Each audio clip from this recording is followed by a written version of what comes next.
ಸಾಮಾಜಿಕ ಮತ್ತು ಶೈಕ್ಷಣಿಕ ಸ್ಥಿತಿಗತಿಗಳ ಸಮೀಕ್ಷೆ ವಿವಾದ ಸಮೀಕ್ಷೆ ಪ್ರಶ್ನಿಸಿದ್ದ ಒಕ್ಕಲಿಗರ ಸಂಘ ಮತ್ತು ಬ್ರಾಹ್ಮಣ ಮಹಾಸಭಾ ಸಿಜೆ ವಿಭು ಬಕ್ರು ನೇತೃತ್ವದ ವಿಭಾಗೀಯ ಪೀಠದಲ್ಲಿ ವಿಚಾರಣೆ.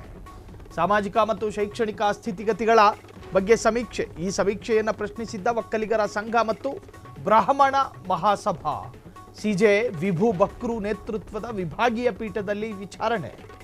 ಯಾವುದೇ ಗಣತಿಯನ್ನು ಕೇಂದ್ರ ಮಾತ್ರ ನಡೆಸಬಹುದು, ರಾಜ್ಯ ನಡೆಸೋದಕ್ಕಾಗಲ್ಲ. ಯಾವುದೇ ದತ್ತಾಂಶ ಇಲ್ಲದೆ ಈ ಕೆಲಸ ಮಾಡಲಾಗುತ್ತಿದೆ. ಯಾವುದೇ ದತ್ತಾಂಶ, ಯಾವುದೇ ಡೇಟಾ ಇಲ್ಲದಲೆ ಇದರ ಜೊತೆ ಹೊಸ ಜಾತಿಗಳನ್ನು ಸೃಷ್ಟಿಸಲಾಗುತ್ತಿದೆ. ಇದರ ಹಿಂದೆ ಸೋಷಿಯಲ್ ಎಂಜಿನಿಯರಿಂಗ್ ಉದ್ದೇಶವಿದೆ. ಯಾವ ಜಾತಿ ಎಷ್ಟಿದೆ ಎಂಬುದನ್ನು ತಿಳಿಯುವ ಉದ್ದೇಶವಿದೆ. ತಕ್ಷಣವೇ ಸರ್ಕಾರದ ಅಧಿಸೂಚನೆಗೆ ತಡೆ ನೀಡಬೇಕು. ಅರ್ಜಿದಾರರ ಪರ ವಕೀಲರಿಂದ ಹೈಕೋರ್ಟ್ನಲ್ಲಿ ವಾದ. ಆದರೆ ಇದಕ್ಕೆ ವಿರೋಧ ವ್ಯಕ್ತಪಡಿಸಿದ ಸರ್ಕಾರದ ಪರ ವಕೀಲ. ಸಮೀಕ್ಷೆ ಶುರುವಾಗಿದೆ, ಈಗ ತಡೆ ನೀಡಬೇಡಿ ಎಂದ ಸಿಂಘ್ವಿ. ಇಂದಿರಾ ಸಾಹಿನಿ ಕೇಸ್ನಲ್ಲಿ ದತ್ತಾಂಶ ಸಂಗ್ರಹಿಸಲು ರಾಜ್ಯಕ್ಕೆ ಅಧಿಕಾರವಿದೆ. ದತ್ತಾಂಶ ಸಂಗ್ರಹಿಸುವ ವಿಚಾರದಲ್ಲಿ ಕೋರ್ಟ್ ಮಧ್ಯಪ್ರವೇಶಿಸಬಾರದು. ಹೈಕೋರ್ಟ್ನಲ್ಲಿ ಸರ್ಕಾರದ ಪರ ವಕೀಲ ಅಭಿಷೇಕ್ ಮನು ಸಿಂಘ್ವಿ ವಾದ ಮಂಡಿಸಿದ್ದಾರೆ.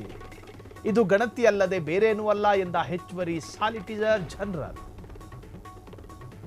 ಅಮಿಕಸ್ ಕ್ಯೂರಿಯನ್ನು ನೇಮಿಸುವ ಬಗ್ಗೆ ಹೈಕೋರ್ಟ್ ಚಿಂತನೆ. ತಕ್ಷಣವೇ ಅಧಿಸೂಚನೆಗೆ ತಡೆ ನೀಡಲಾಗದು ಎಂದ ಹೈಕೋರ್ಟ್. ಬಿಜೆಪಿಗೆ ಒಂದು ತರಹದ ಮುಖಭಂಗ. ನಾಳೆ ಮಧ್ಯಾಹ್ನಕ್ಕೆ ವಿಚಾರಣೆಯನ್ನ ಮುಂದೂಡಿದ ಹೈಕೋರ್ಟ್.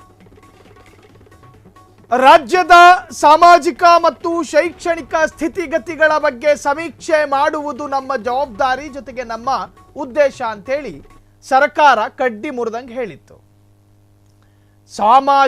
ಸಾಮಾಜಿಕವಾಗಿ ಎಷ್ಟು ಸಮಾನತೆಯಲ್ಲಿದ್ದಾರೆ ನಮ್ಮ ಸಮುದಾಯಗಳು, ಶೈಕ್ಷಣಿಕವಾಗಿ ಯಾವ ಸಮುದಾಯ ಮುಂದಿದೆ, ಯಾವ ಸಮುದಾಯ ಹಿಂದಿದೆ, ಯಾವ ಸಮುದಾಯ ಶಿಕ್ಷಣದಿಂದ ವಂಚಿತವಾಗಿದೆ, ಇವೆಲ್ಲವನ್ನು ಸರ್ವೆ ಮಾಡಿ ತಿಳ್ಕೊಳ್ಳೋ ಒಂದು ಪ್ರಯತ್ನ ನಮ್ಮದು ಅಂತೇಳಿ ಸರ್ಕಾರ ಹೇಳಿಕೊಳ್ಳುತ್ತೆ.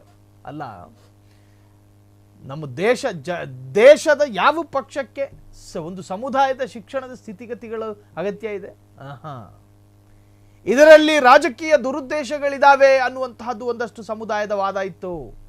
ರಾಜ್ಯದಲ್ಲಿ ಎಷ್ಟು ಜಾತಿಗಳಿದಾವೆ ಎನ್ನುವಂತಹದ್ದು ಈ ಪಕ್ಷಕ್ಕೆ ಗೊತ್ತಾಗಬೇಕು. ಜಾತಿಗಳು ಕುರುಬರು ಇಷ್ಟೇ ಜನ ಇದ್ದಾರೆ ಅಂತ ಹೇಳಿದ್ರೆ ಅದಕ್ಕೊಂದು ರೀತಿಯ ಸ್ಟ್ರಾಟಜಿಯನ್ನು ಮಾಡೋದಕ್ಕೆ ಸಾಧ್ಯ ಆಗುತ್ತೆ.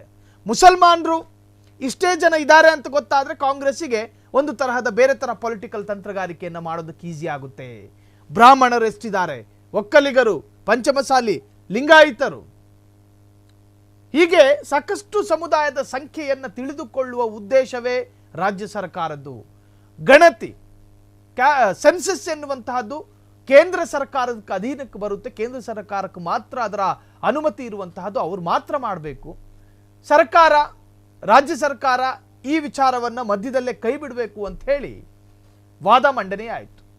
ಸರ್ಕಾರದ ಪರ ವಕೀಲರು ಅಭಿಷೇಕ್ ಸಿಂಘ್ವಿ ಕೂಡ ಪ್ರತಿವಾದವನ್ನು ಮಂಡಿಸಿದ್ದಾರೆ.